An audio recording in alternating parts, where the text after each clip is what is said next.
فإذا أكرمك الله وسمعت الأذان، أذان الفجر، وقلت مثل ما يقول، بكرت للمسجد وذكرت الله عز وجل، صليت النافلة، صليت الفريضة، ثم أتيت بالذكر أو الأذكار، أذكار الصباح بعد صلاتك. تدري ماذا فعلت الآن؟ تدري ماذا فعلت؟ أنت فعلت الآن شيء عظيم جدا. أنت الآن عملت ضبط كامل ليومك بإمساكك بهذا الصباح الباكر، عملت ضبطا كاملا ليومك. أحد السلف يقول: يومك مثل جملك، إن أمسكت أوله تبعك آخره، بقية اليوم كله ينقاد لك على خير وبركة. ابن القيم له كلمة حلوة جميلة، يقول: أول اليوم شبابه، وآخر اليوم شيخوخته، ومن شب على شيء شاب عليه.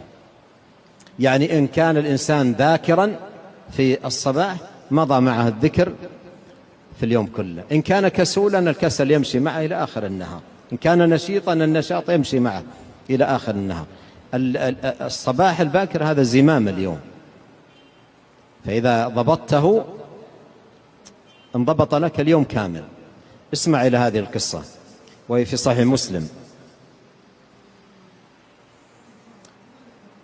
عبد الله بن مسعود الصحابي الجليل أتى إليه جماعة من أصحابه في بيته بعد الفجر يعودونه، ولما دخلوا عليه وجلسوا في مجلسه سأل،